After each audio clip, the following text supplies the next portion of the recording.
this could all go horribly wrong at any minute. Hello there, and welcome to the 269th edition of Louis Black's Rantcast, entitled "The Danube Ain't Blue," and it's not.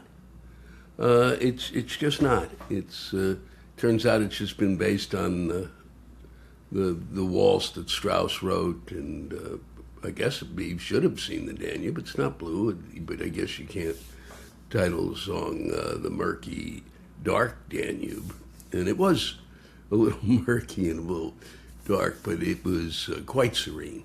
It was not. It really was, and beautiful to float down the Danube. Fucking beautiful. And something I'd always wanted to do, as I told you, and I am lucky enough to have been able to do it. And it was quite something. And it was quite wonderful. As I said, it is always a joy to get away from the sound of his voice and from the daily, what do you do today? What do you do today? What do you do today? What do you do today? Is anybody going to stop this? Why does the legal system take this long? What does it take for the Republicans to react? Why do we have to go through this? What did we do to deserve this punishment? How did the Democrats lose? Why did they lose? Because, well, they're inept, and that's, of course, we know that already. And it just is constant. To really be able to get, you can actually breathe when you're traveling. You can actually, when you're traveling outside the country, or, you really can. Oh, yeah, that's what it was like. That's what silence is like. It's just extraordinary. And there wasn't a lot of people there was not a lot of discussion. There was moments when people would talk about it. A lot of people angry. And I guess only one time did someone seem to want to kind of make a little defense, but not a major one, because I wasn't going to put up with it. I go, well, what about this, this, and this? And then they quiet down, and it was quite nice to be away. And I mean that. It was, if you're thinking of going down a river, the Danube is well worth it. I don't know. It's just a matter of what you really want to see, and I would look again to see which way to go. But it was quite nice to see Vienna. I'd always wanted to see Vienna, and mainly for its, just the Blue Danube alone. It was written there. Mozart's home. Freud was there. It's a cultural center. The Lippens-honors dancing through the streets. I don't know if they were home. I don't even know if they do them anymore. I have no idea. I don't know if they think that maybe they're trained in a way. Maybe Peter got a hold of them, but I didn't hear anything about them. But I did have it was quite a lovely city to wander through. For years and years and years, I have wondered why they've always said that, and I've been told this over and over again, that Austria is really the most anti-Semitic country on earth, and I will never. I just don't understand anti-Semitism. Okay, it's really there are only a few of us. There's not much. I don't care I don't give a shit. It's intolerable. No group should be centered and focused on and hated. It's ludicrous. I mean, it really is. Fucking, they're the problem. Really? No, you're the problem. And that's the reason you create the problem that you see as the problem. Do I need to go over? This is fucking second grade psychology. God damn it. But there, it was just unbelievable to discover that, it may win. If there was an anti-Semitic Olympics, Austria would walk away with the title. I'm not going to sit here. You can just look at the history of Austria. I think it starts in the 13th century. They kicked the Jews out, and then again, I think in the 14th. It was just continuous. And the Jews would help, and then they kick them out. The Jews would help, and then they kick them out. And then the Jews would help, and they kick them out.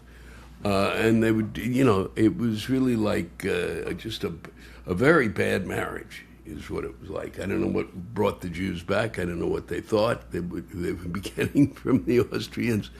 But by 1842, there was the shit was hitting the fan there, and they needed help, and they really kind of the Jewish, the wealthy Jews kind of pitched in and did everything that they could, and Austria wouldn't have survived without the financing of the Jews, and especially these wealthy Jews. That's why they had, that's it. They had the money. Stop it. Just stop. Just don't go there. So because they used money to help, and then after they helped, and the Austrians had won, they threw the Jews out. The people who had helped them, the people specifically who had helped them, and all the others who practiced the same religion. Really quite something. Really quite something. There was really unbelievable. Just un-fucking-believable. And it went on, and then it went on again, and of course, during the rise and fall of the Third Reich again, some of that, of course, came out of that kind of impetus came out of Austria, but it wasn't until the early 90s that the Austrian government said, maybe we've overlooked this. There's certainly seemed to be a little problem here, but we're past it. Whenever we kind of brought it up on the tour, and I never do, but just in terms of trying to find out, but we're past it. They really just blew it the fuck off. And if you get to Austria, well worth going to the Jewish Museum, where I was really brought up to speed on the Jewish problem. Whew. Wow, they just, it is, I read and read and read and read. Just you go down these walls and up these walls, and the Germans had come in, and actually there was an original Jewish museum. The Germans, of course, closed it, took a bunch of stuff away, and then gave back only some of the stuff. So why? But what was written on those walls will kind of stick in with the few fragments left in my brain forever. I was overwhelmed by it. Yeah, I was, and really the queen of the the queen of the queen of the queen of anti-Semitism was Maria Theresa, who was, considered to be. She did a great deal for the country and was quite remarkable. And, and her quote is in a notorious letter regarding a Jewish presence, just all 7 of them. In Vienna, she wrote, "I know of no greater plague than this race, which on account of its deceit, usury, and avarice, is driving my subjects to beggary." Beggary, Jesus. And so that was Vienna, but it was still, also, it is the home of the Klimt, the painter who really did these, the famous one he did was The Kiss. I did not really know a great deal about him. I kind of knew his paintings. If I had been, asked whose painting is that, I would have been hard pressed. But I certainly knew a lot of them, and I was struck by the fact that, in a sense, it was the first kind of. It was really these kind of incredible Facebook photographs, and not that he did, kind of photographic art, but it was really these stunning. Women that he painted, or these women that he painted stunningly. I mean, it's a combo, and it was really quite something. Like the original Instagram, maybe. Who knows? But it was what was there before the phone took it all away. And said, "Here, we can just take some photos, and that'll be fine, and we won't look for that inner light." And I'm still jet lagged, as you can probably tell. Yes, sirree. And it was because it's a schlep back, and I had a bunch of stuff to do when I got back here, so I'm still not recovered. However, we went on to Hungary and mainly Budapest, which I will be going back to because it is also really just a fucking stunning city. Really remarkable. Split into two, Buda and Pest, and both worth a visit. That city is truly worth a visit, and I did not get to spend enough time there, and I will be going back. And then we rolled on down all the way to Belgrade, and which I thought would be kind of really fascinating. And I really learned the history of. I've never truly understood the Serb Croatian, the Serb and Croatian war, it was. So I learned enough about that to go, holy fuck. That was really something I did not know, and I, read about it if you want to find out. I'm not going to, God knows I stumble over. There's only so much. Once I go through a trip like that I can remember, and I'll only give you the high points, and then go. But what really happened is, so let's just skip it. So I get back, and boom, it just starts up again, and I'm gonna drop my suit against the Department of Justice, and in return for dropping that suit, I just need $1.7 billion to pay off those who have been unduly, politicized and gone after by the department. The Department of Justice went after people, and so we're gonna, he's gonna have a slush fund to pay them off. So these are like, who do you think he's paying off? Huh? He's going to pay off the guys who went in on January 7th, 8th, 9th, 10th, 11th, fucking, my brain. Those who went in to Congress? Huh? That's what some people say. I'm sure, and I'm sure that's what he's going to do. That'll be a chunk of it, and then a chunk to the people that are friends of his that, have been, that he's probably already pardoned. Like, Jesus Christ. Beyond belief. And then they'll kick back whatever they do to him. Is anybody home? But finally, that's what got the Republicans moving. Epstein and that. And they can't really figure out what to do with Epstein, but they pounced on this. Boy, we can't have this, can we?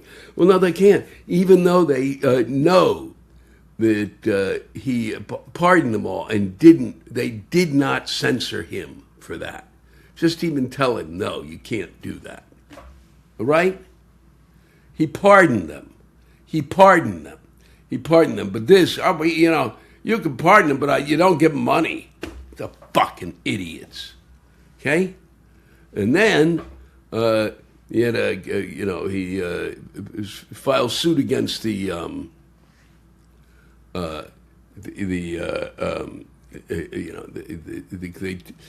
tax. They had a thing about his tax forms were released so people could look at his tax forms, which should be done anyway by anyone who's ever run for the presidency. They've done it, and so the IRS, to make amends, I read. This is when I come home. The IRS, to make amends, says, well, you know what we're going to do? We're going to be sure you get. You don't have to. We're never going to audit you again, or your family, or your children, or your children's children, or your children's children's children's children. Unbelievable. Are you kidding me? Right? Look, I don't give a fuck. No. You don't want to audit him for about 2 years? Fine. Audit him. You're never going to audit him again? The fuck is the matter with you? Son of a bitch. And then, so where's the court here? Where's the court? Well, we're going to have to do some talking about this, and then, by the time he wasn't able to do that, he's not that judge who has to go because and then it's 5 years down the road. Look, I don't know a lot about the law, But I do know that's got to be against the law, and I don't give a fuck. Okay? It's that simple. All right? They fucked up. But you don't get get out of audits. I mean, come on. Where's the law in any of this? Huh? The law just dropped out of fucking sight. Huh? We just don't go, one judge, put on the robe, go out in front of his house in the suburbs, go, I think I got something to say on this. No. It's appalling. And we shouldn't have to live through it. I mean it. I can't tell you what it's like to be in the middle of a place I've never been and not have to listen to this. And then now we're going to have peace today. That's what we were told. Peace in Iran. It's coming. It's coming. Even though we're not going to get anything that he set out. But we don't even know what we set out to get. What he set out to get in our name. Son of a bitch. We don't even know. And really. Now, so he's jerked us around for the 400th time. And some of these people still think this is a good one. That's the senator from Pennsylvania. No, I think this is a Democrat. This was a really good war. No, he had taken out of place what had been put in there to make sure that they wouldn't have a nuclear weapon in order for him to remove, and now he's going to, put it back? Based on what? Right, and he said he destroyed all of their material? Please. But at what point don't you get he's lying? And as you can tell, I have it was too much yelling on the Daily Show this week. And I'm the voice of the Stanley Cup, which I'm excited about. Yep, you'll be seeing that. But I digress because I'm sick of talking about him, and so we're going to move on. And we will move on to my friend, colleague, Stephen Colbert. Leaves the air for no apparent reason other than the fact that, made jokes about someone who thinks he's funny. And people have said that our president is funny, and he's not funny. He's got a mild sense of humor. And if he had a real sense of humor, he would know what funny is. And he's the same as people I have in my audience at times. Well, you're not funny. What are the other people laughing at, schmuck? What do you think the people are laughing at? Okay? Are there people running around every audience, tickling? Everyone who came into Colbert's to see Stephen, they just ran. They had these little gremlins that were tickling them. And the people left there and were like, wow, I can't believe I was tickled. I couldn't find the person tickling me. I don't think that stuff's funny, but they tickled me. Jesus Christ. You take him off the air, huh? I think you already took away what was from, what I think, in many ways Stephen wanted to do, which was to really not be in this position. He wanted to entertain. That's what I think. And he was basically kind of, put in this position. The Colbert Report, as far as I'm concerned, I really wish in many ways that had continued now. But how long can you keep that up? It's got to be exhausting. I thought that was a piece of satire that was way ahead of its time and will not be matched by many. It was really extraordinary. My hat is off to him. And I dedicate, for whatever it's worth, this Rantcast to him and the work that he's done. And I'm sure that we'll be seeing, he's done, great work. And I'm sure we'll see more great work from Stephen. Bon voyage and all the best. And to you and to your family. Take care of yourself. And that's what I got from here, folks. That's it. I've got more to say about probably nothing, so that's why I'm done. And but I'll be back, and I want to thank all the folks who've continued to send in rants and continue to have something to get off their chest and allow me the privilege and the pleasure to read them. And I deeply appreciate that, and the fact that those of you who do listen. I have no idea how many of you there are. I don't think there are a lot. But those of you who do, it means the world to me. So as always, thank you. Thanks to all of you for listening to my Rantcast. If you have a rant you want to get off your chest, send it in to me at lewisblack.com/live. You can think of it as therapy, or whatever you want to think of it as. Just let it rip. And I want to thank the true stars of our show, the ranters, and the splendid rants they gave us. Lewis Black's Rantcast was created and hosted by me. Aha, Lewis Black. Our live rant audio was produced by James Salter. Our theme song by Chris Lane. Executive producer, Ben Brewer. Executive producers, Matt Kleinschmidt and Robert Kelly.